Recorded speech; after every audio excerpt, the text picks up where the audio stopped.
Now it's GMT. Hello and welcome to News 360 from the News Hub here in Accra. I am Issa Moni. And I'm Natalie Ford. So look at the top stories this evening. News 360 Headlines is brought to you by Deluxipaid, Heaven Black Mosquito Coil and Spray, Premier Health Insurance. Presidential press corps under the Mahama administration demand the report on the accident which claimed the life of a Ghanaian Times reporter and injured several others.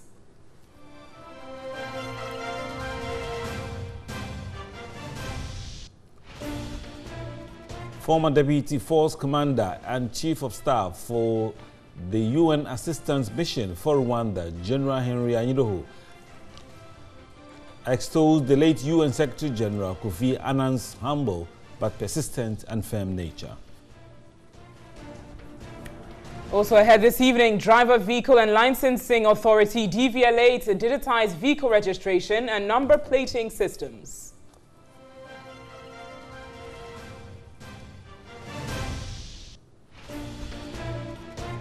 Commercial drivers request government to stabilize price of petroleum products. And on the foreign front, Pope Francis condemns child sex abuse and clerical cover-ups in a letter to the world's 1.2 billion Roman Catholics.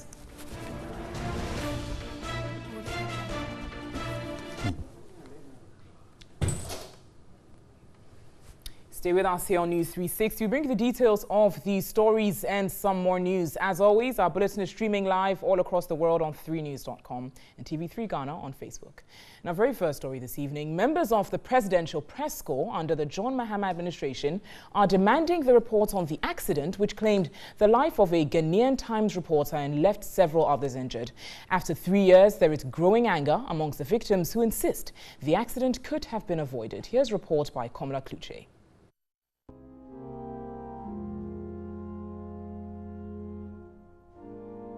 Born on July 29, 1979, Samuel Nyama was attached to the Flagstaff House as a correspondent for the state-owned Ghanaian Times. His life was cut short after a gruesome accident when the presidential team was turning from the Volta region with a hired Ford bus where the journalists were packed into.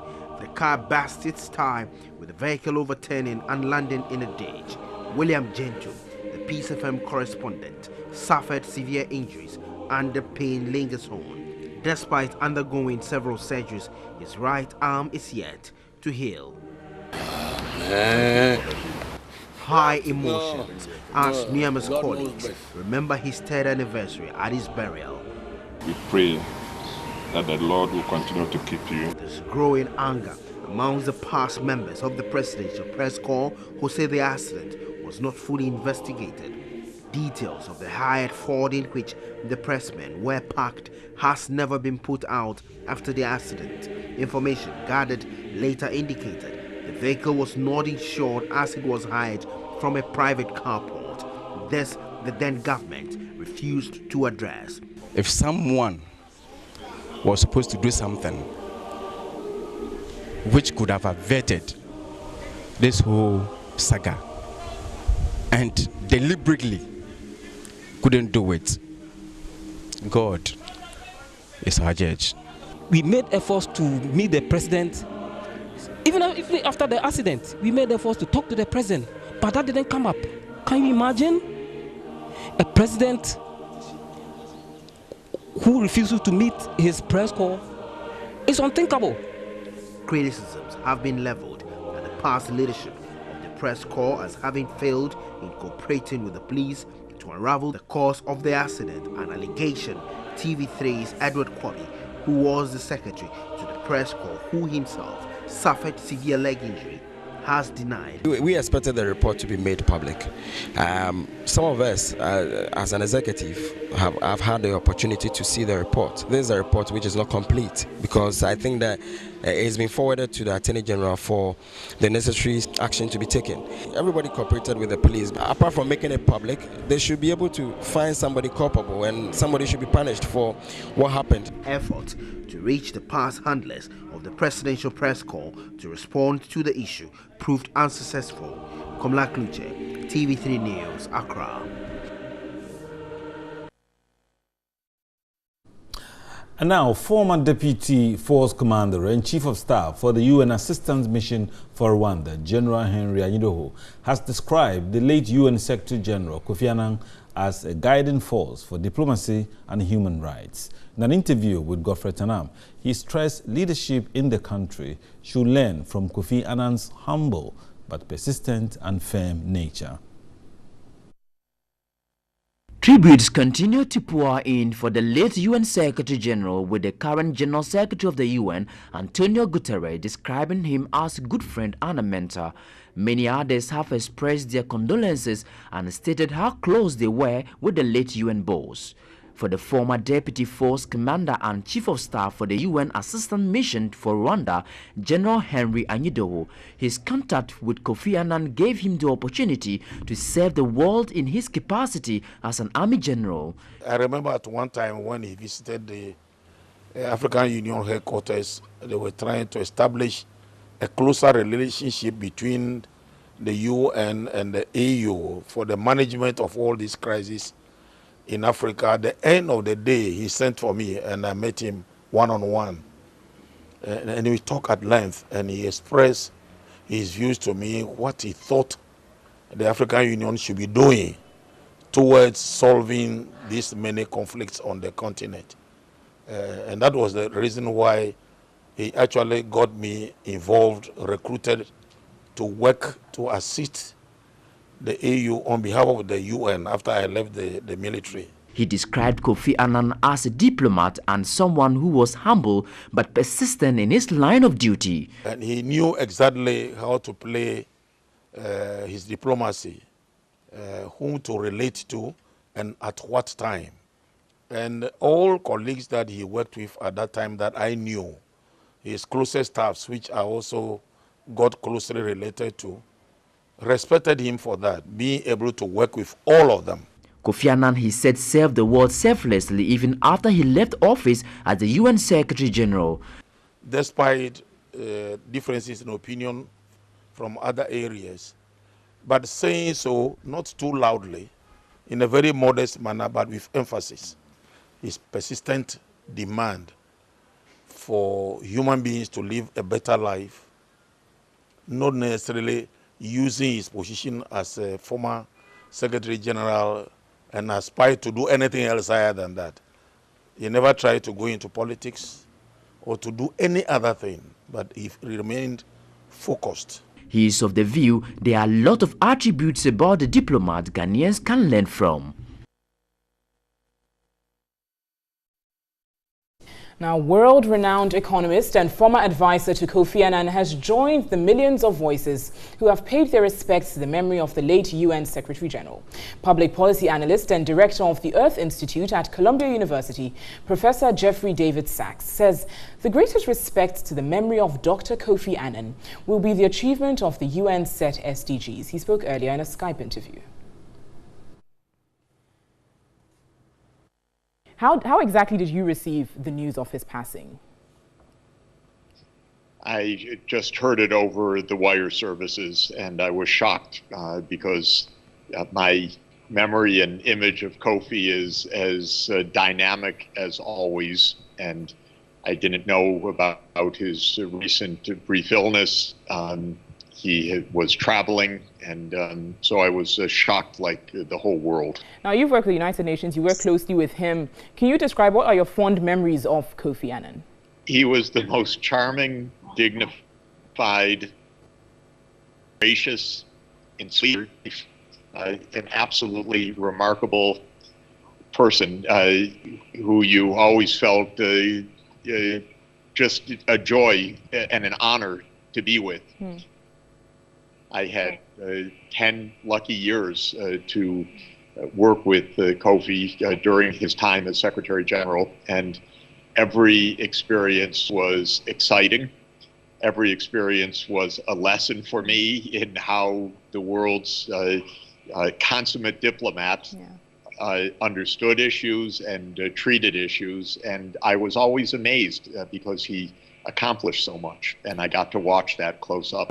I mean, given that when he stepped down, he went on to set up his foundation, clearly showing his passion for for humanitarianism. How would you say that the global community should carry on his legacy? He loved the UN, of course. That was his life's work, both his career up to and then including being Secretary General. And then afterwards, he was on mission after mission for the Secretary General. He was always trying to find peace.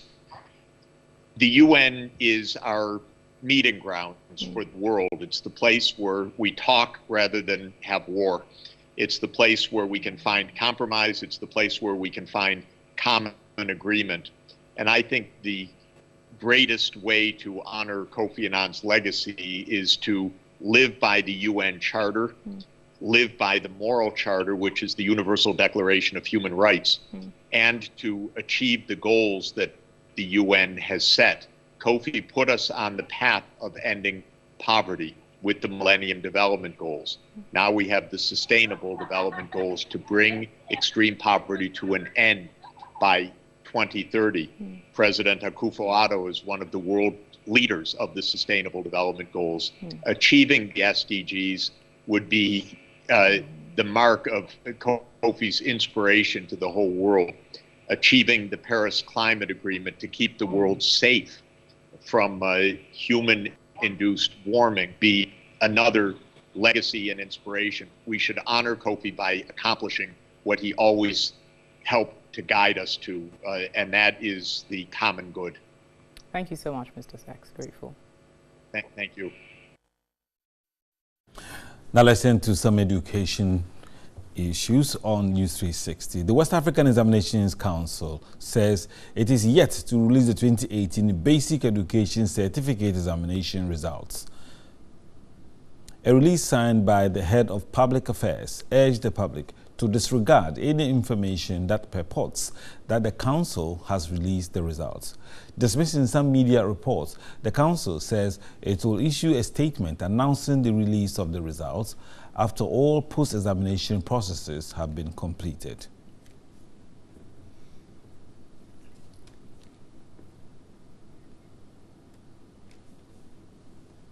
And some other news this evening, founder of AUCC, Professor Kojo Yanka, has appealed to government to make either the kente or the batakari an official parliamentary wear. At a forum to mark World Folklore Day, he argued that Ghana is doing little to preserve for posterity its cultural heritage. The insurgence of foreign culture and evolution of a technological era appears to have made Ghanaian folklore take a backseat to foreign culture. It is in the wake of this development that the National Folklore Board was set up. Its mandate is to see to the registration and protection of folklore and levying of fees for folklore use outside the authorized scope. Founder of AUCC, Professor Kojo Yanka, fears that if care is not taken, the Ghanaian brand identity may be lost on the international market space. Some of our tour guides do not wear anything one can call Ghanaian. The sluggish attitude of receptionists at our destinations puts some people off. And courtesy remains a luxury in some restaurants. I'll conclude that we have to work extra hard in branding Ghana because we have not accepted and owned the very essence of our identity as Ghanaians. Minister of Tourism, Arts and Culture, Catherine Afeku, urged Ghanaians to help strengthen tourism and culture by patronizing Ghanaian sceneries and other folkloric elements. You cannot but appreciate our Adinkra symbols, our kente cloth, our festivals, and yes, the spoken word. If we collectively as a nation start the journey of appreciation of our own heritage, yes, we can use folklore to create jobs and brand Ghana. Currently, the board is focused on sensitizing folklore users about their obligations and educating the public on the social and economic benefits of folklore to society.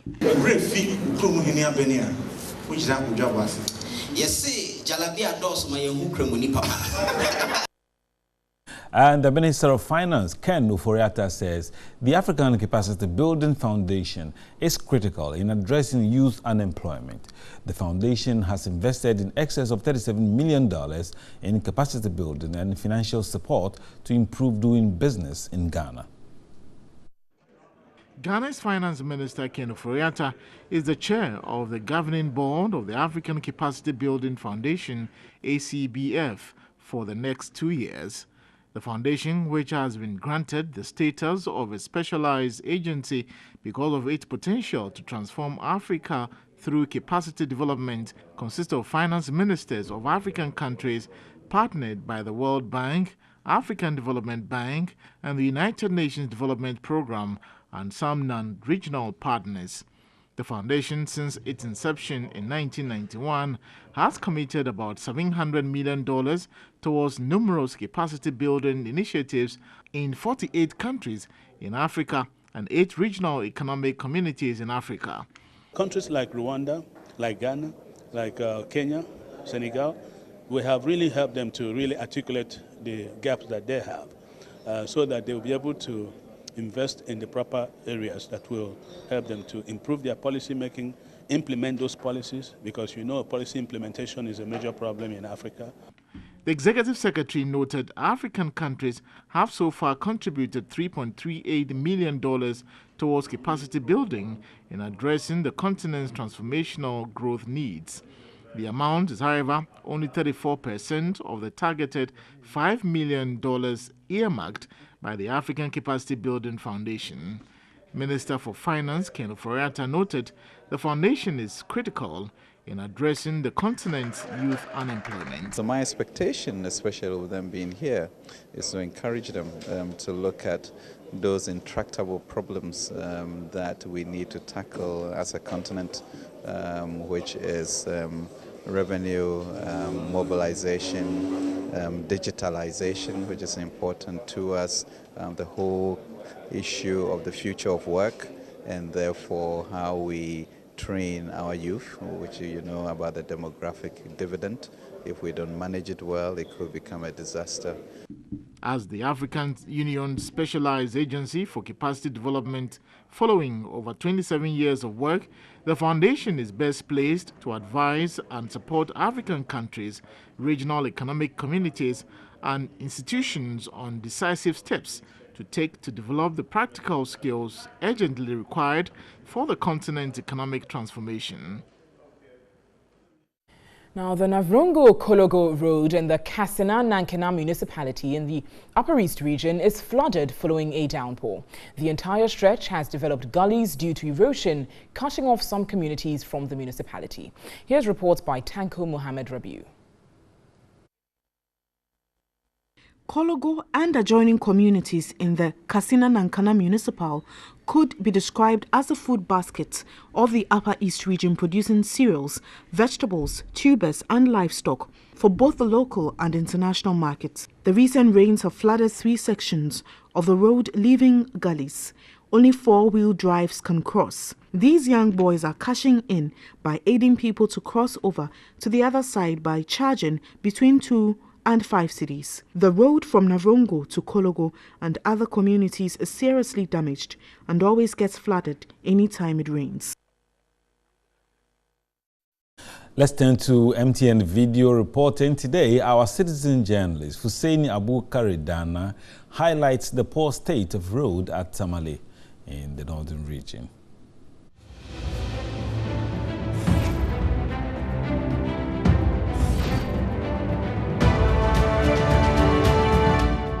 The road is leaking from Nabogu to Tamalagu. See how the bad nature of the road is. During rainy season like this, vehicles cannot pass, motorbike can never pass. So several lives has been lost here. So we are pleading of government of Ghana to come to our aid with a bridge so that we can have a comfortable transportation for the good people of Ghana. This is Hussein Abubakar Dana reporting.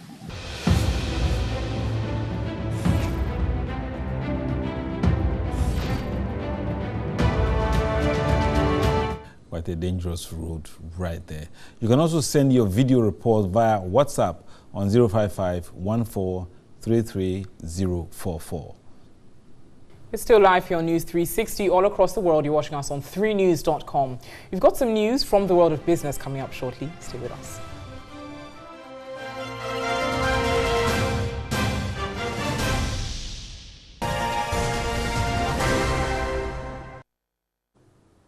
Hello, good evening, and thanks for staying with us on News 360. It's time for business with me, Nanekuya Mensah Brampan, talking about the latest updates regarding that fuel price increase. Commercial drivers are calling on government to stabilize prices of petroleum products. Now, they were reacting to the 2% fuel price increase at the pump. The 2% upward adjustment in fuel prices at most of the local pumps comes as the latest price review by the National Petroleum Authority to reflect world market trends. This is in line with the government's resolve not to interfere with the authority's bi-monthly review by way of subsidies for consumers. Checks at some fuel stations show some outlets have increased their prices by 2%. Some have stayed their prices, while others have reduced their prices. Total and Goil were previously selling both petrol for 4 Ghana cedis 85 pesos per litre. Total and Goil are now selling petrol at 4 Ghana cedis 90 pesos and diesel at 4 Ghana cedis 94 pesos per litre. Shell was previously selling petrol at 4 Ghana cedis 95 pesos, but now selling it at 4 Ghana cedis 90 pesos per litre. Diesel was previously sold by Shell for 4 Ghana cedis 95 pesos per litre. It is being sold now for 4 Ghana cedis 94 pesos per litre. At Frames Oil, the prices of both petrol and diesel remains at 4 Ghana cedis 83 pesos. Some commercial drivers have called on government to help stabilize fuel prices at the local pumps. Your fuel prices in fact, fuel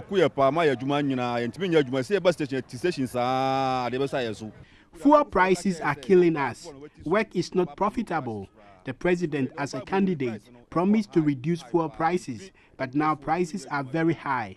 Government should come to our aid.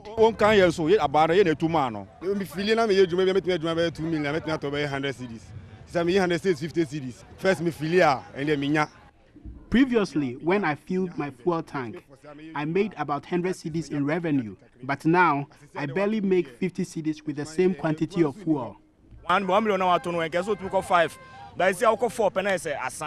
When I bought 100 cedis worth of fuel, I could work 5 trips, but now I make 4 trips with the same quantity of fuel. Government should intervene.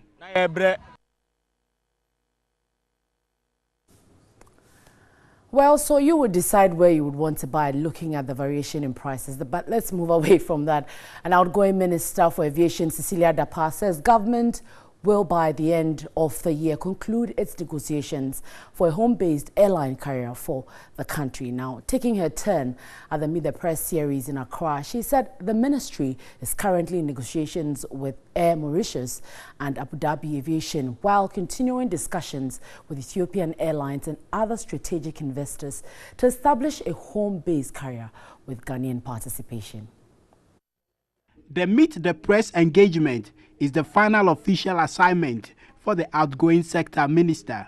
She reviewed her work for the past 2 years, indicating areas the ministry has chalked success and the way forward. Highlights of her briefing were on decoupling of air navigation services provision from the regulator, the construction of a modern air navigation services center, and the construction of a new Ghana Aviation Training Academy complex. Ghana is working feverishly to obtain the FAA Category 1 status, which will allow airlines registered in Ghana to fly to the United States of America. One issue which dominated the discussion was the need for a home-based airline for Ghana. She indicated that a home-based carrier with Ghanaian participation is the key to enable the country become the aviation hub for the sub-region. Ghana is not going to establish a national airline.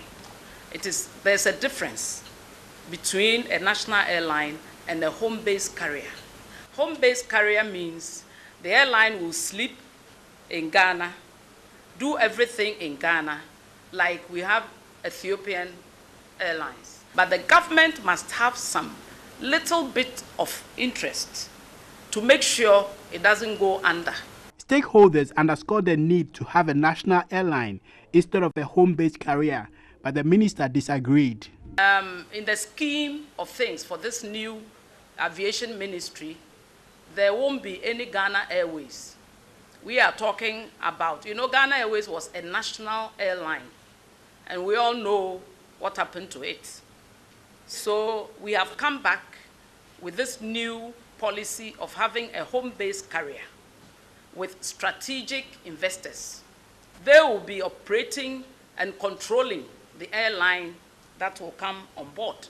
This airline might fly the Ghana flag, could be giving some name, but still it will be more private. She indicated that the construction of the whole airport has been completed and ready to be handed over. And Guinness Ghana Brewery has presented 200 cartons of Origin Zero non-alcoholic beverage to the office of the National Chief Imam to support the upcoming Eid-al-Adha celebration. The National Chief Imam, Dr. Osman Nuhu Shaributu, believed when companies and institutions realize its objective, that is a primary objective, by giving back to society, it enhances development. Origin Zero by Guinness Ghana Brewery is masterfully crafted with 100% natural herb and fruit extracts to satisfy those who do not consume alcohol. The communication and the employee engagement manager, Rita Ejiwa Roxon, said the brand has made remarkable strides since its inception and needs more blessings from religious bodies. 2 years ago, when we introduced Origin Zero, we presented it to him and a number of Muslim leaders, imams from different regions in the country for their blessing. And we have been very, very excited about the performance of the brand so far.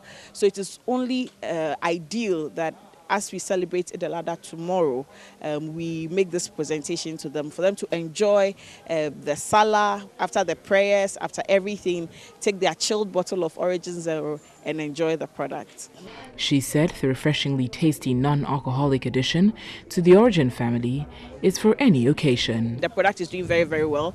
And of course, Guinness Ghana is full of exciting things. So all we will say is consumers should look out for more. You never know what is coming up. So just get ready and Baraka de Salah, and as you enjoy it, look out for more exciting things from Origin Zero and Guinness Ghana Breweries Limited. She reiterated the company's resolve to support Muslims in their spiritual exercise and called for peace and unity, which are essential to the country's development. The National Chief Imam, Dr. Osmanu Nuhu Shaributu, said a nation can develop rapidly when institutions and companies realize their objects and stress the need to support deprived communities. The non-alcoholic carbonated soft drink is a bittersweet, refreshing drink to be enjoyed every day. All right, so that's our wrap-up on business. And on that note, we say Eid Mubarak to all our Muslim brothers and sisters. My name is Nanikia Mensah Brampa. Isa is standing by. Isa, negotiation for tomorrow. Don't forget. Yes, Baraka de Salah to everybody. That's what you want. Is I've said it for you, Equia. Now let's do some more stories on NEWS360 tonight.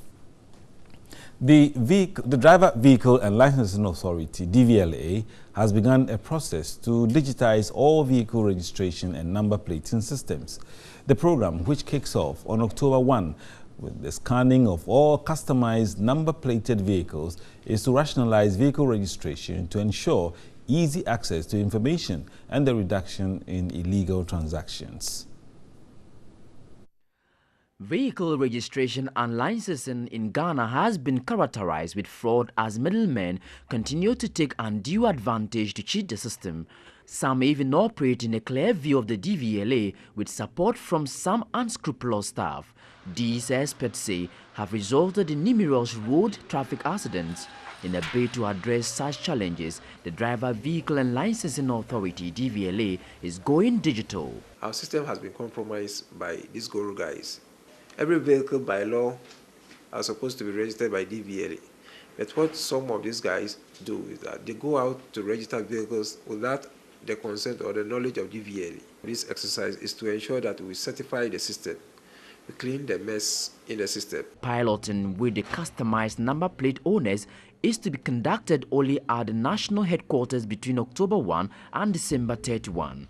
This will then be rolled out to the regions and at specific centers for all categories of vehicles. This process is to digitize the whole system. We are starting with customized first, and then we have the diplomatic, and then subsequently to the rest. So at least we together sanitize the system so that we hook everybody onto the database. So we are going to connect everybody, every vehicle, even if you do the registration in Accra, the whole country should be hooked on. The process begins with the capturing of manual data on all vehicles. We first of all do the sorting. Documents are placed into two categories: scannable documents and non-scannable documents. Then after sorting, we'll take it to data entry, where we'll do the tracking of the various documents.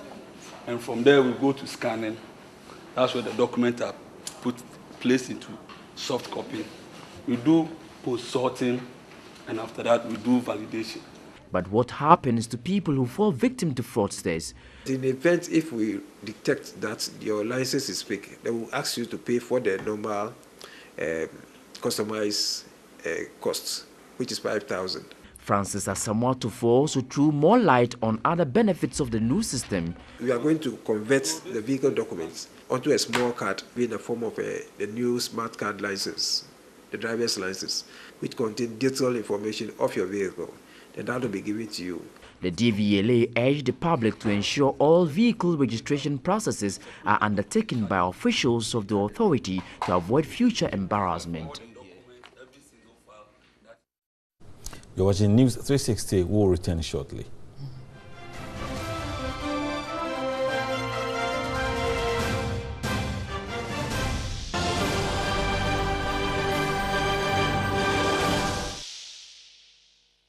And international news tonight, Pope Francis has condemned the atrocities of child sex abuse and clerical cover-ups in a letter to the world's 1.2 billion Roman Catholics. The letter to the people of God calls for an end to the culture of death in the church, addresses failure to deal with abuse and ask for forgiveness. Last week, a grand jury report detailed 7 decades of abuse in Pennsylvania. The landmark investigations found more than 1,000 identifiable minors had been abused by 300 priests in the United States. And still on the international front, about 22,000 people were rescued from the flood-hit Indian state of Kerala on Sunday, according to officials, after monsoon rains finally eased. Military teams, as well as disaster response forces and local fishermen, reached some of the worst-hit areas. And you can get some more international news on our website. It's 3news.com. Next on News 360 is entertainment with Miriam. Stay with us.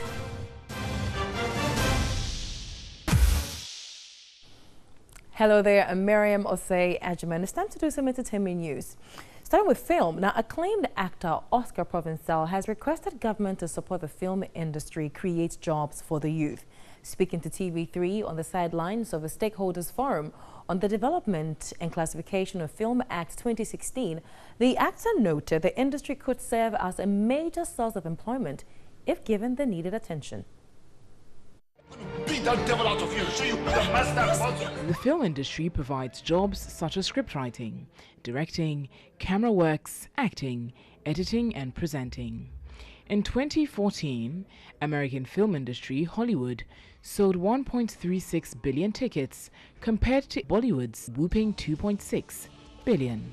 In Ghana, the industry is less profitable. We are appealing to governments to take a serious look at the creative arts industry, at film, as a necessary tool for national development so that we can incorporate it in the national development plan of this country. Oscar Provençal stressed the entertainment industry can help with job creation, as people can undertake short courses and acquire skills for long-term careers. You have about 90 people per film being employed.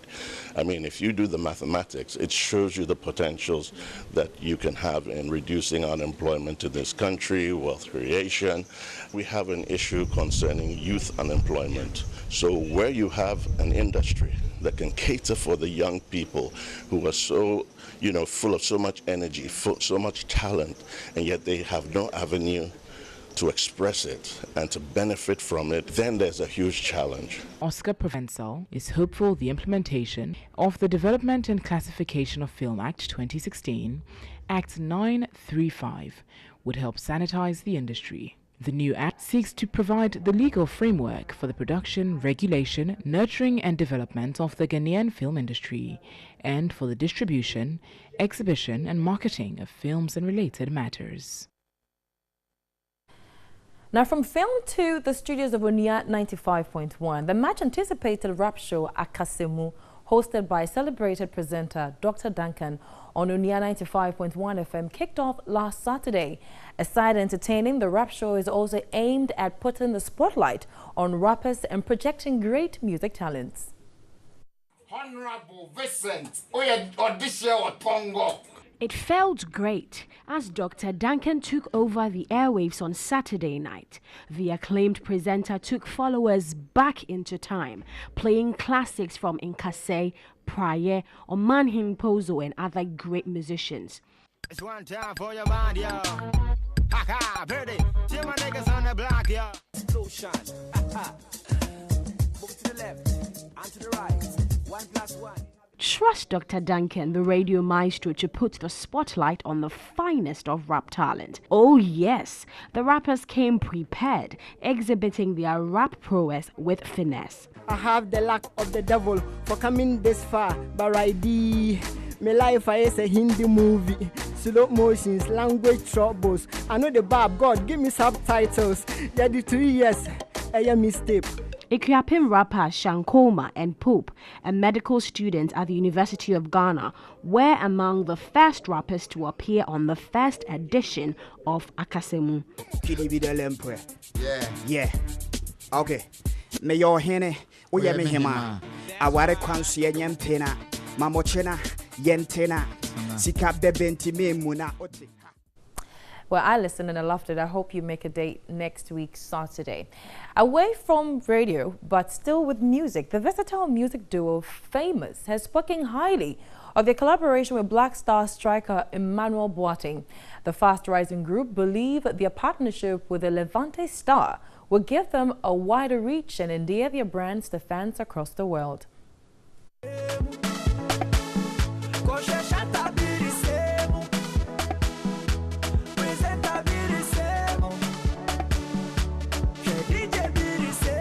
The Kasa-based duo hits the limelight after the release of popular song Nufono, a song that made huge waves in 2017. The group recently worked with Black Star striker Emmanuel Boateng in his 2018 song Oluwade.